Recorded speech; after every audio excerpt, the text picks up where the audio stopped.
I'm Jordan Raynor, and this is the Word Before Work.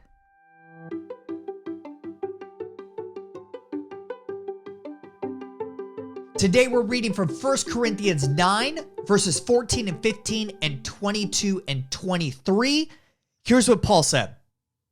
The Lord has commanded that those who preach the gospel should receive their living from the gospel. But I have not used any of these rights. And I am not writing this in the hope that you will do such things for me. I have become all things to all people so that by all possible means I might save some. I do all this for the sake of the gospel that I may share in its blessings. Again, that's Paul speaking in 1 Corinthians 9, verses 14 and 15 and 22 and 23.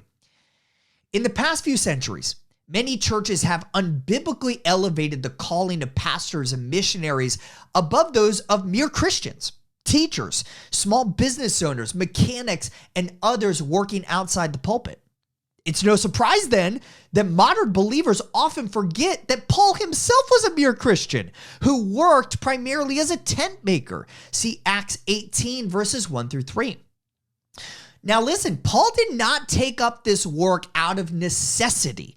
As today's passage shows, he could have exercised his quote unquote right to work as a donor-supported missionary, but he chose not to because he saw his work as a strategic vehicle, becoming, quote, all things to all people, so that by all possible means I might save some, end quote. Tim Keller's research in How to Reach the West Again highlights that, quote, 80% or more of evangelism in the early church was done not by ministers or evangelists, end quote. It was instead done by mere Christians like Paul and the others we've explored in this series. And that continues to be true today. Mere Christians aren't on the JV team of Christianity.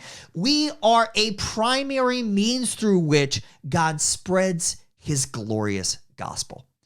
How should you and I respond to that truth? First, I would encourage you to prayerfully consider taking your job with you overseas. More and more countries are closing their doors to Christian missionaries, but those same countries will happily open those same doors to Christian mathematicians and medical doctors and effective managers. My friend Andrew Scott wrote a terrific book called Scatter, with case study after case study of what God is doing through mere Christians working in these largely unreached nations. Ask God if he's calling you to follow suit. Second, regardless of where you work, build a list of launchers. Let me explain. Conversations with our lost coworkers stay pretty surface level. We talk about sports, the weather, our favorite TV shows, but with a tiny bit of intentionality, you can easily steer conversations with the lost from the surface to the serious to the spiritual. And Launchers is an unbelievably simple tool that enables that. A list of launchers contains two things. Number one, the names of people you're trying to share the gospel with. And number two, next to each name, a list of questions or topics that you think might launch your next conversation with that person from the surface to the serious to the spiritual. Keep your list of launchers wherever you want, on a note on your phone, in a journal, wherever. I cannot tell you how many times God has used my list of launchers to open up deep spiritual conversations with the non-believers in my life. I'm confident the same will be true for you. Today's devotional only scratches the surface of how God's word connects to our work.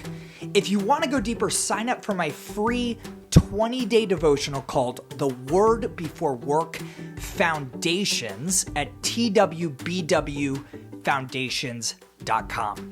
These email devotionals are designed to help you gain a rich understanding of the biblical narrative of work, how exactly your work matters for eternity, and what those truths mean for how we ought to work today.